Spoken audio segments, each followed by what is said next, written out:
Hello students, welcome to my YouTube channel. देखिए, आज की वीडियो में मैं आपको गुड्स से रिलेटेड बहुत इंपॉर्टेंट ट्रांजैक्शंस बताना चाहती हूँ, जो कि बहुत इंपॉर्टेंट है। उससे पहले मैं एक छोटी सी चीज़ और बताना चाहती हूँ कि टाइप्स ऑफ अकाउंट्स जो होते हैं वो उसके दो बेस पे मतलब क्लासिफिकेशन किए जाते हैं। जो फर्स्ट बेस होता है वो होता है ट्रेडिशनल बेस और सेकेंड होता है मॉडर्न बेस। ट्रेडिशनल बेस यानी कि परंपरागत विचारधारा। परंपरागत विचारधारा के अनुसार जो अकाउंट्स के टाइप होते हैं वो मैं आपको मेरी पहले वीडियोस में बता चुकी हूँ, लेकिन फिर भी एक बार रिवाइज कर लेते हैं हम लोग। देखिए, परंपरागत विचारधारा के अनुसार हमने पढ़े थे अकाउंट्स टू टाइप्स के होते हैं, व्यक्तिगत खाते और अव्यक्तिगत खाते, यानी कि पर्सनल अकाउंट और इम्पर्सनल अकाउंट। व्यक्तिगत खातों को भी फिर तीन टाइप्स में डिवाइड किया गया है, जैसे कि अकाउंट्स टू बेसिस पे क्लासिफिकेशन इनका किया गया है। एक है परंपरागत विचारधारा के अनुसार, सेकंड आधुनिक विचारधारा। आधुनिक विचारधारा यानी कि मॉडर्न बेसिस पे। देखिए, परंपरागत विचारधारा के अनुसार अकाउंट्स होते हैं टू टाइप्स के, पर्सनल व्यक्तिगत और अव्यक्तिगत। फिर व्यक्तिगत खातों को भी थ्री टाइप्स में डिवाइड किया गया है, प्राकृतिक व्यक्तिगत खाते, कृत्रिम व्यक्तिगत खाते और थर्ड प्रतिनिधित्व व्यक्तिगत खाते। प्राकृतिक व्यक्तिगत खाते में हमने पढ़ा था, प्राकृतिक व्यक्तिगत खाते में वो खाते आते हैं जिसमें कि किसी व्यक्ति का नाम होता है, जैसे कि आप हो, मैं हूँ, जो कि प्राकृतिक व्यक्ति होते हैं, जो कि सांस ले सकते हैं, चल फिर सकते हैं, मूवमेंट्स कर सकते हैं, यानी जो ह्यूमन बींग्स होते हैं वो आते हैं प्राकृतिक व्यक्तिगत खाते में। इस जैसे कि किसी व्यक्ति का नाम राम है, श्याम है, विजय है, तो वो कहलाएंगे प्राकृतिक व्यक्तिगत खाते, प्राकृतिक व्यक्तिगत खाते। सेकंड होता है कृत्रिम व्यक्तिगत खाते। कृत्रिम व्यक्तिगत खाते वो होते हैं जो कि प्राकृतिक व्यक्ति नहीं होते हैं, लेकिन कानून की नज़र में उन्हें व्यक्ति माना जाता है। वो ट्रांजैक्शंस करते हैं, उनका सिग्नेचर होता है। सिग्नेचर का मतलब जैसे कि कोई कंपनी है, बैंक होते हैं, उनकी कोई ना कोई सील होती है, मोहर लगती है, तो वो उनका सिग्नेचर होता है। तो वो भी एक व्यक्ति की तरह काम करते हैं, लेकिन फिर भी वो प्राकृतिक व्यक्ति नहीं माने जाते हैं, इसलिए उन्हें कृत्रिम व्यक्तिगत खातों के अंतर्गत रखा जाता है। और थर्ड होता है प्रतिनिधित्व व्यक्तिगत खाते। प्रतिनिधित्व व्यक्तिगत खाते। प्रतिनिधित्व व्यक्तिगत खाते में वो अकाउंट्स आते हैं जो ना तो प्राकृतिक व्यक्ति होते हैं ना कृत्रिम व्यक्ति होते हैं, लेकिन किसी ना किसी व्यक्ति को रिप्रेजेंट करते हैं। जैसे कि प्राकृतिक व्यक्तियों को रिप्रेजेंट करते हैं। जैसे मान लीजिए किसी व्यक्ति को, इसका मैं ओनली एग्जांपल बता देती हूँ अभी आपको। आउटस्टैंडिंग सैलरी या प्रीपेड सैलरी जिसे बोल सकते हैं, यानी कि कोई जो है एक्सपेंसेस बकाया है, किसी व्यक्ति को देना बाकी है, तो इसका मतलब है जो एक्सपेंसेस है वो किसी व्यक्ति से रिलेटेड है ना, इसलिए प्रतिनिधित्व व्यक्तिगत खाते के अंतर्गत वो आता है। और जो सेकंड है व्यक्तिगत खाते, उन्हें टू पार्ट्स में डिवाइड किया गया है। फर्स्ट है वस्तुगत खाता, ये भी मैं आपको पहले डिटेल से बता चुकी हूँ, अभी मैं इसमें शॉर्ट में बता रही हूँ। और व्यक्तिगत खाते भी टू टाइप्स के होते हैं, वास्तविक खाते जिन्हें वस्तुगत खाता भी कहा जाता है, इसमें आते हैं जो कि वस्तुएं हैं, संपत्तियां हैं, वो उन खातों के अंतर्गत आती है, वस्तुगत खाते।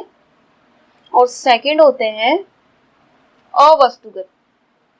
अवस्तुगत या अवास्तविक खाते इन्हें कहते हैं। वस्तुगत खाते जो किसी वस्तु को रिप्रेजेंट करते हैं या कोई संपत्तियां इसमें आती है, जैसे मशीन है, फर्नीचर है, या माल खरीदा बेचा, या और भी जो स्टेशनरी है, प्लांट है, बिल्डिंग है, ये सब वस्तुगत अकाउंट्स के अंतर्गत आते हैं। और अवस्तुगत खाते यानी जो न तो व्यक्तिगत खाते होते हैं और ना ही वस्तुगत खाते होते हैं, ना तो कोई वस्तु होती है ना व्यक्ति होते हैं, वो अवस्तुगत खातों के अंतर्गत आते हैं। जैसे कि एक्सपेंसेस है, इनकम है, जितने भी एक्सपेंसेस होते हैं, सैलरी, इंटरेस्ट या कमीशन या इनकम्स होती है, इंटरेस्ट हमने रिसीव किया, सैलरी रिसीव की, ये जितने भी इनकम एक्सपेंसेस होते हैं वो अवस्तुगत खाते के अंतर्गत आते हैं। अवस्तुगत खाते को अवास्तविक खाता या फिर नाम मात्र का खाता भी कहा जाता है।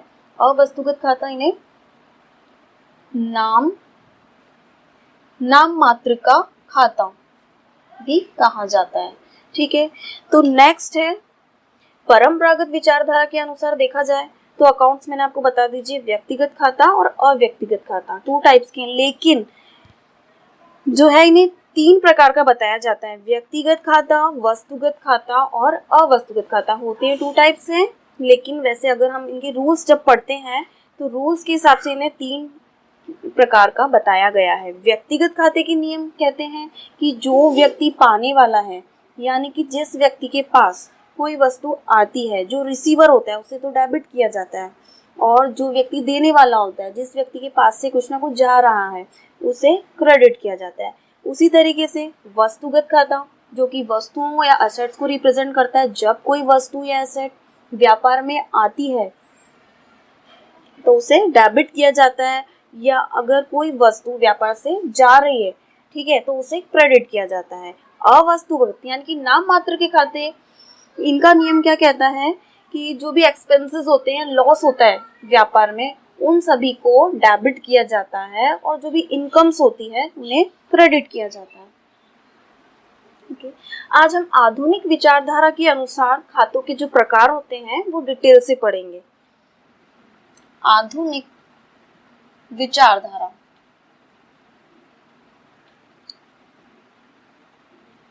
यानी कि मॉडर्न बेस पे जो अकाउंट्स होते हैं उसके 5 प्रकार होते हैं, 5 types of accounts. First, assets account, assets account या फिर कह सकते हैं संपत्ति खाता।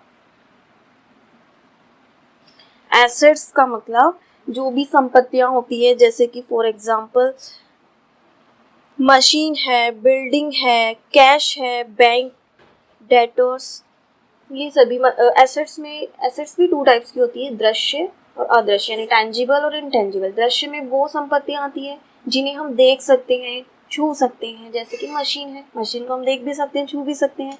फर्नीचर है, प्लांट है और स्टॉक है। और अदृश्य संपत्तियां वो होती है जो ना तो दिखाई देती है और ना ही हम उन्हें छू सकते हैं, लेकिन फिर भी उनका लेन देन व्यापार में किया जाता है, उन्हें खरीदा भी जाता है और बेचा भी जाता है, जैसे कि गुडविल है, ट्रेडमार्क, कॉपीराइट। ओके, तो एसेट्स अकाउंट जो है आधुनिक विचारधारा के अनुसार जो अकाउंट्स के प्रकार है उसमें फर्स्ट है एसेट्स। एसेट्स का रूल क्या कहता है, जब भी एसेट्स में वृद्धि होती है, जब भी एसेट्स व्यापार में बढ़ती है या खरीदी जाती है तो उसे डेबिट किया जाता है। एसेट्स का हमेशा डेबिट शेष होता है, डेबिट शेष होता है, ठीक है। जब भी एसेट्स बढ़ती है तो उसे हम क्रेडिट करेंगे, और जब भी एसेट्स हमारे व्यापार से कम होती है, एसेट्स में कमी होने पर हम उसे क्रेडिट करेंगे, ठीक है। सेकंड है दायित्व खाते, यानी कि लायबिलिटीज अकाउंट। लायबिलिटीज अकाउंट या दायित्व खाते, दायित्व से हमारा मतलब है जैसे कि किसी व्यक्ति को हमें पेमेंट करना है, या हमने हमारे व्यापार में जो माल उधार खरीदा है तो उसका पेमेंट हमें करना है, या कोई सैलरी बकाया है, जो भी हमारे पेबल्स हैं, जो भी दायित्व में चुकाना, वो सब दायित्व में आते हैं, ठीक है। दायित्व के भी अलग अलग टाइप्स होते हैं, जैसे अल्पकालीन दायित्व जो कि हमें 1 साल भर के अंदर अंदर पे करने हैं, या दीर्घकालीन दायित्व होते हैं जो कि हमें कई सालों, 5 सालों में या 10 सालों में पे करने होते हैं। ओके, तो लायबिलिटीज अकाउंट जो होता है उसका क्रेडिट शेष होता है, क्रेडिट शेष। और जब भी लायबिलिटीज बढ़ती है, जब भी व्यापार का दायित्व बढ़ता है तो क्रेडिट किया जाता है, वृद्धि होने पे क्रेडिट किया जाता है, और जब लायबिलिटीज कम होते हैं, जब व्यापार के दायित्व में कमी आती है तो क्रेडिट किया जाता है। इसका मतलब है देखिए कि ऑपोजिट हो जाता है, जब एसेट्स आती है बिजनेस में तो डेबिट किया जाता है, लेकिन एसेट्स कम होती है यानी जा रही है तो क्रेडिट कर दिया जाता है। उसी तरीके से दायित्व का क्रेडिट शेष होता है, इसलिए जब भी दायित्व यानी लायबिलिटीज बढ़ते हैं व्यापार के तो उन्हें क्रेडिट किया जाता है, और जब दायित्व कम हो जाते हैं, हम उन्हें पे कर देते हैं, कम हो जाते हैं तो उन्हें डेबिट कर दिया जाता है, ठीक है। थर्ड अकाउंट है कैपिटल अकाउंट, पूंजी खाता। जो कि बिजनेसमैन को यानी व्यापार का जो मालिक होता है उसे रिप्रेजेंट करता है। कभी भी बिजनेसमैन का नाम यूज़ नहीं किया जाता है, ये बहुत इम्पॉर्टेंट बात है, ये जानना आपके लिए बहुत ज़रूरी है कि बिजनेसमैन का कभी भी नाम नहीं लिखा जाता है जनरल एंट्रीज में। बिजनेसमैन की नाम की जो है जगह दो वर्ड यूज़ किए जाते हैं, कैपिटल अकाउंट या फिर ड्राइंग्स अकाउंट। कैपिटल अकाउंट का क्रेडिट शेष होता है।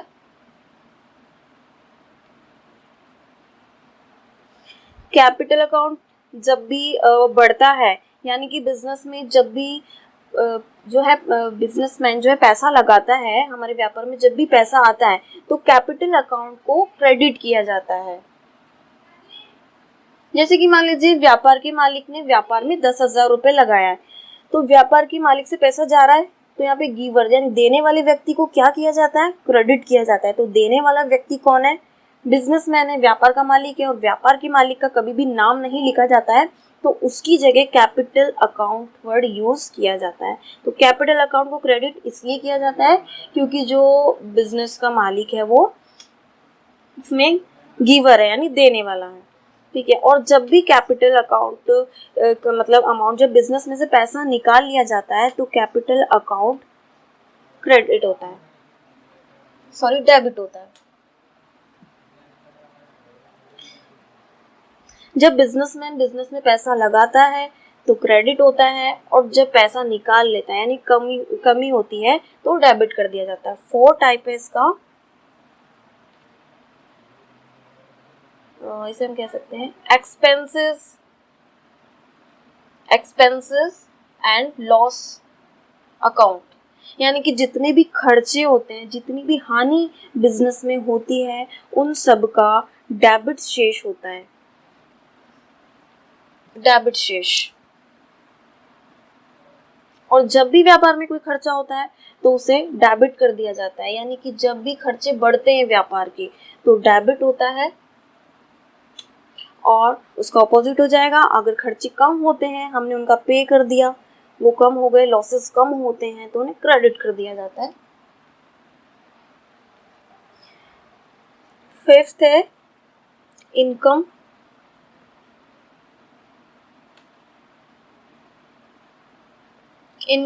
एंड प्रॉफिट अकाउंट, इसका क्रेडिट शेष होता है। और जब भी व्यापार में आय हो रही है, इनकम हो रही है या प्रॉफिट हो रहा है तो उसे क्रेडिट किया जाता है, और अगर इनकम और जो प्रॉफिट है वो कम हो जाते हैं तो उन्हें डेबिट कर दिया जाता है। देखिए स्टूडेंट्स, ये सब रूल्स है जनरल एंट्री में, ये रूल्स भी बहुत काम आते हैं जब हम जनरल एंट्रीज करते हैं। अगर ये रूल्स हमें नहीं पता होंगे तो हमें ये नहीं पता होगा कि किस अकाउंट को डेबिट करना है, किसे क्रेडिट करना है, और अगर डेबिट किया भी है तो उसका रीज़न क्या है, क्यों किया है। तो जब आप जनरल एंट्रीज करेंगे हम इनसे रिलेटेड, तो हमें आसानी से पता लग जाएगा कि किस अकाउंट को डेबिट करना है, किसे क्रेडिट करना है। फिर से देख लेते हैं, आधुनिक विचारधारा यानी मॉडर्न बेस के अकॉर्डिंग अगर देखें तो ये 5 अकाउंट्स होते हैं। एसेट अकाउंट, एसेट्स अकाउंट में सभी एसेट्स आ जाती हैं, सभी संपत्तियां जो कि दृश्य होती है या अदृश्य हो, चाहे वो दिखाई देती हो या ना दिखाई देती हो, सभी संपत्तियों को एसेट्स अकाउंट में रखा जाता है।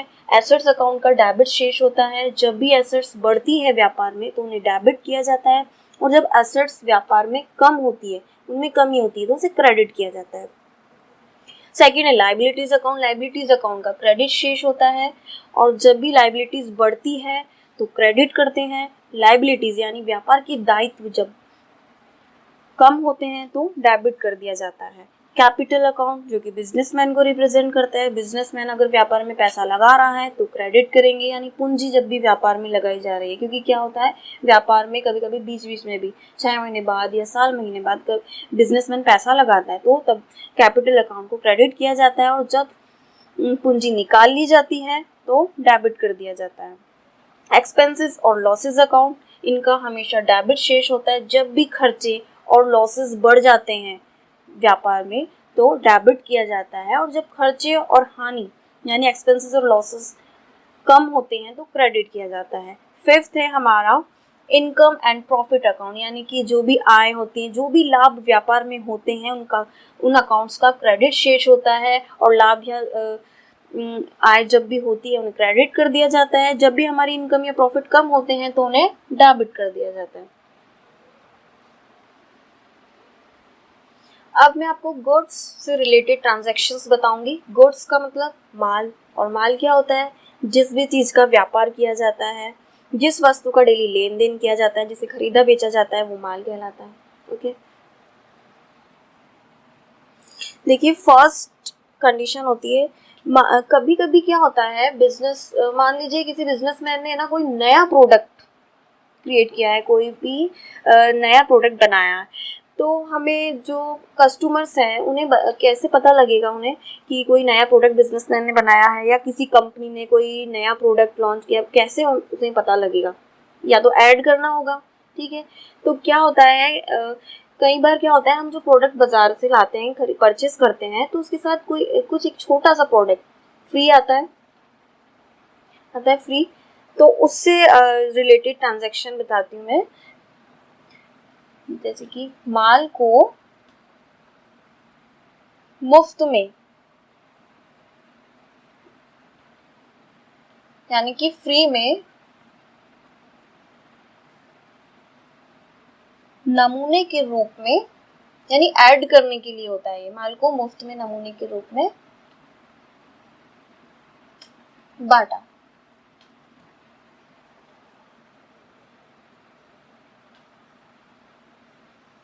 ठीक है, जब भी ऐसा ट्रांजैक्शन आपके एग्जाम में आता है, तो ऐसा क्वेश्चन जब भी आ जाता है कि माल को मुफ्त नमूने के रूप में बांटा, तो इसकी एंट्री होगी free sample account, free sample account debit to, यहां हम क्रेडिट करेंगे परचेज अकाउंट को।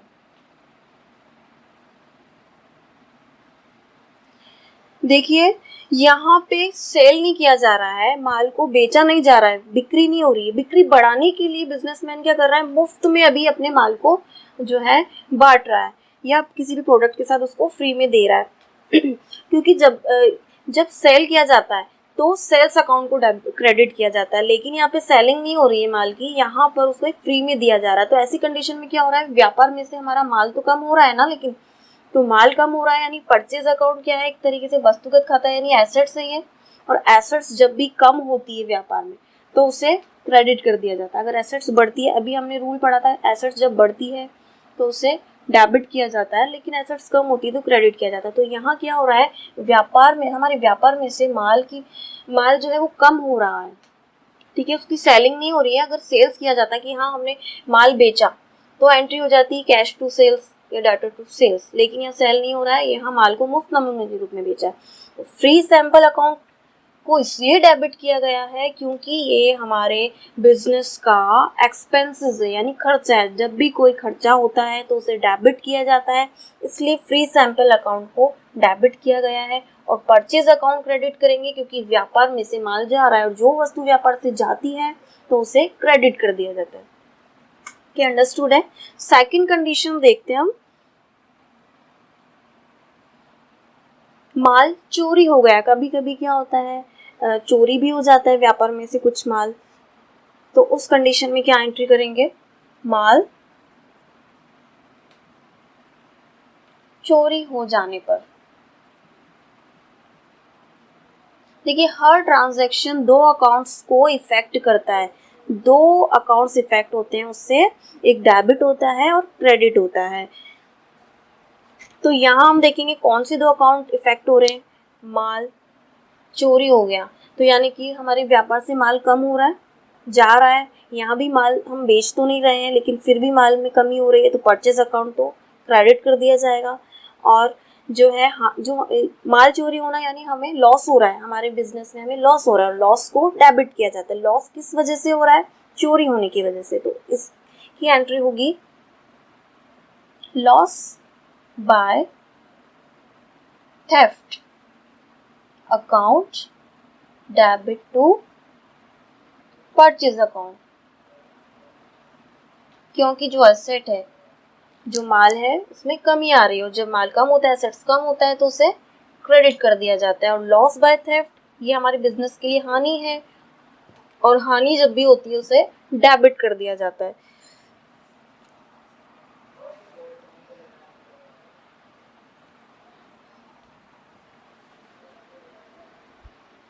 नेक्स्ट है माल को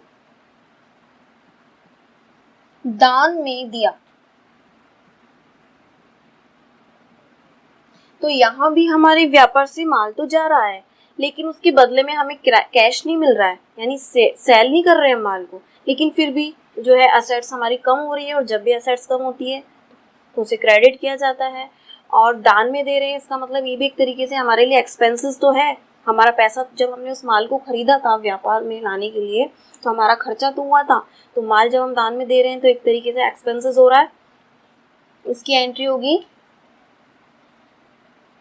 डोनेशन अकाउंट, या चैरिटी भी लिख सकते हैं हम। Donation charity account, debit to, माल जा रहा है व्यापार से इसलिए परचेस अकाउंट। देखिए जर्नल एंट्रीज करने की मैंने जो आपको फॉर्मेट बताया था, उस फॉर्मेट में मैंने बताया था जब भी जर्नल एंट्रीज की जाती है तो उसके नीचे नरेशन भी लिखा जाता है। ठीक है, वो नरेशन क्यों लिखा जाता है?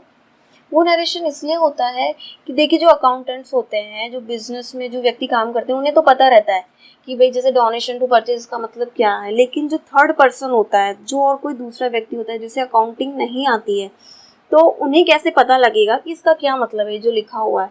तो उन्हें भी मतलब एक्सप्लेन हो जाए कि भाई बिजनेस में ट्रांजैक्शन किस चीज़ का हुआ है, ये बताने के लिए नरेशन लिखा जाता है। तो वैसे तो हर एंट्रीज के बाद नरेशन लिखना ज़रूरी होता है, तो हम इसका नरेशन देख लेते हैं। फॉर गुड्स, इसका नरेशन हम लिखेंगे for goods given as charity या डोनेशन। इससे ये समझ में आ जाएगा, जो थर्ड पर्सन जिसे अकाउंटिंग नहीं आती है वो इस चीज़ को पढ़ के कि फॉर गुड्स गिवन यानी कि माल दिया गया है एज चैरिटी, दान में दिया है माल, इसका मतलब ये है। और कितना माल दान में दिया है, वो अमाउंट जो भी अमाउंट दिया होगा वो यहाँ हम लिख देंगे, राइट कर देंगे। ओके, नेक्स्ट देखते हैं, निजी उपयोग के लिए माल का आहरण किया गया। निजी उपयोग के लिए यानी पर्सनल यूज के लिए माल का आहरण। तो देखिए आहरण कौन करता है? जो व्यापार का मालिक होता है, और उसके लिए वर्ड यूज होता है ड्राइंग्स अकाउंट। और यहाँ पे निजी उपयोग के लिए माल निकाला है, यानी व्यापार से माल जा रहा है, तो परचेज अकाउंट। हम परचेज अकाउंट ही क्यों लिख रहे हैं? क्योंकि माल वर्ड का यूज हो रहा है, और मैंने आपको बताया है कि माल के लिए परचेज या सेल्स वर्ड यूज किया जाता है। ठीक है, और जो दूसरी वस्तुएं होती है जैसे मशीन है, फर्नीचर है, तो उनका नाम यूज किया जाता है। लेकिन जब भी माल वर्ड आएगा आपके क्वेश्चन में तो परचेज या सेल वर्ड होगा। यहाँ पे माल व्यापार से जा रहा है, और देखिए सेल्स हम इसलिए नहीं लिख रहे हैं, फिर से मैं आपको बता देती हूँ, क्योंकि यहाँ हम बिक्री नहीं कर रहे हैं, यहाँ पर व्यापार में बिक्री नहीं हो रही है माल की, हम उसे बेच नहीं रहे हैं। यहाँ पे क्या हो रहा है, माल में कमी हो रही है, लेकिन सेल की वजह से नहीं हो रही, किसी और रीजन से हो रही है। तो निजी उपयोग के लिए माल का आहरण किया, या ड्राइंग्स अकाउंट। आहरण किसने किया है? ऑब्वियसली बिजनेसमैन ने किया होगा, व्यापार के मालिक ने किया होगा, और उसके लिए होगा drawings account debit. Drawings account debit यानी कि पाने वाले व्यक्ति को डेबिट किया जाता है, यहाँ पाने वाला व्यक्ति व्यापार का मालिक है, और उसके लिए ड्राइंग्स अकाउंट हमने यूज किया है। टू परचेज अकाउंट, क्योंकि हमारे व्यापार से माल यानी एसेट्स कम हो रही है, एसेट्स कम होती है तो क्रेडिट करते हैं।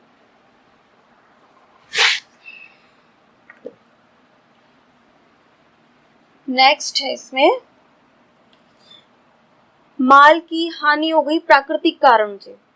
प्राकृतिक कारण कुछ भी हो सकता है, मान लीजिए बाढ़ आ गई, बहुत ज़्यादा भारी बारिश हुई, इसकी वजह से बाढ़ आ गई तो उससे भी माल खराब हो जाता है, या तूफान आ गया, या फिर और भी दूसरे बहुत से रीज़न होते हैं जिसकी वजह से क्या होता है, व्यापार का माल खराब हो जाता है, जो कि बिजनेस के लिए लॉस होता है, हानि होती है। तो उस कंडीशन में एंट्री की जाती है, जैसे कि माल की हानि हो गई, या तो हो सकता है आग लग गई, आग से हानि हो गई सपोज, ठीक है, तो उसकी एंट्री हम करेंगे loss by fire account debit, क्योंकि लॉसेस जो होते हैं वो डेबिट किए जाते हैं, इसलिए लॉस बाय फायर डेबिट होगा। टू परचेज अकाउंट, हमारे व्यापार में से माल कम हो रहा है, माल की हानि हुई है हमें, टू परचेज अकाउंट, क्योंकि माल की हानि इसलिए हो रही है, जो माल है इसको खरीदने के लिए हमने कुछ ना कुछ पैसा तो पे किया था, ठीक है, अब वो माल हमारे बिजनेस से जा रहा है तो हमें लॉस हो रहा है, वो लॉस किस वजह से हो रहा है, फायर की वजह से, तो लॉस बाय फायर जो है वो जो है हानि है, और लॉस को डेबिट किया जाता है, इसलिए डेबिट किया गया है। और टू परचेज अकाउंट क्रेडिट होगा, क्योंकि एसेट्स कम हो रही है, व्यापार से माल कम हो रहा है। इसके अलावा एक और कंडीशन होती है, कई बार क्या होता है, व्यापार में हमने माल खरीदा, लेकिन माल जिस जगह से हमने खरीदा है वो हमारे जो व्यापार वाला जो जगह है, स्थान है, वहां तक आने से पहले ही रास्ते में ही नष्ट हो जाता है किसी वजह से, हो सकता है मान लो एक्सीडेंट हो गया है, या रास्ते में बारिश आ गई उस वजह से वो नष्ट हो गया, तो जब रास्ते में आता हुआ माल हमारे व्यापार में आने से पहले ही नष्ट हो जाता है, लेकिन क्या होता है कि हम उसका पेमेंट कर चुके होते हैं, डील हो चुकी होती है, तो उस कंडीशन में एंट्री होगी माल का रास्ते में ही नष्ट हो जाना,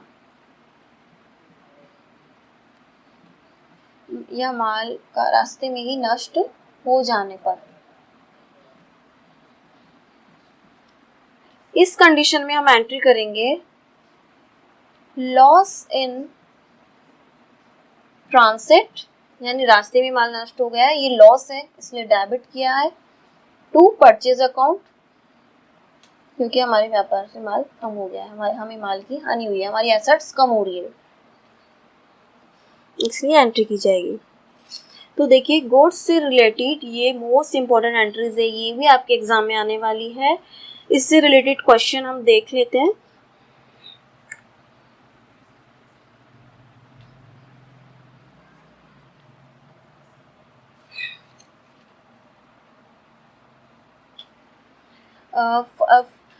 फॉर एग्जाम्पल 6,000 रुपीज का माल दान में दिया, तो इसकी एंट्री होगी, क्या करेंगे हम इसकी एंट्री, दान में दिया माल तो ऑब्वियसली डोनेशन लिखेंगे,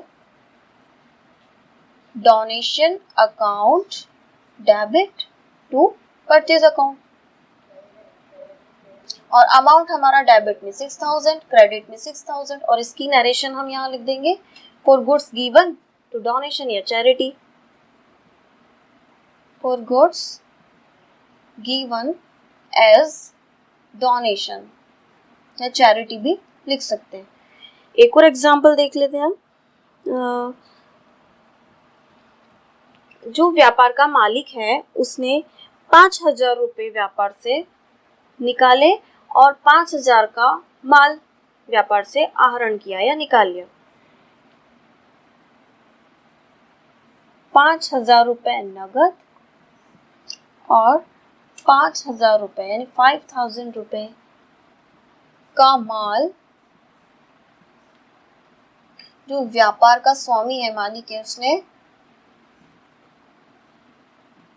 निकाल लिया। अब इसकी एंट्री हम करेंगे, 5,000 तो नगद निकाले हैं और 5,000 रुपये का माल। एक तो कैश हमारे व्यापार से कम हो रहा है और जो वस्तु व्यापार से जाती है उसे क्रेडिट करते हैं, तो टू कैश अकाउंट क्रेडिट होगा 5,000 रुपीज से, और माल निकाला है, इसका मतलब हमारे व्यापार से 5,000 रुपये का माल कम हो रहा है। और किसने निकाले हैं, स्वामी ने, यानी व्यापार का मालिक है उसने निकाला है। तो इसमें रिसीवर कौन है, पाने वाला व्यक्ति कौन है, किसके पास पैसा और ये माल जा रहा है, मालिक के पास, तो हम उसका नाम तो यूज नहीं करेंगे, उसकी जगह हम लिखेंगे drawings account. Drawings account debit to, व्यापार से क्या जा रहा है, कैश जा रहा है, टू कैश अकाउंट, और माल भी जा रहा है इसलिए टू परचेज अकाउंट। कैश तो जा रहा है 5,000 रुपीज़ से और माल जा रहा है 5,000 रुपीज़ से। इसका मतलब है जो मालिक है उसके पास टोटल आया है 10,000 रुपीज़। ओके स्टूडेंट्स, आपको समझ में आ गया होगा। Thank you. प्लीज़ मेरे वीडियो को सब्सक्राइब और लाइक करना मत भूलिएगा, और हाँ, आपके फ्रेंड्स के साथ शेयर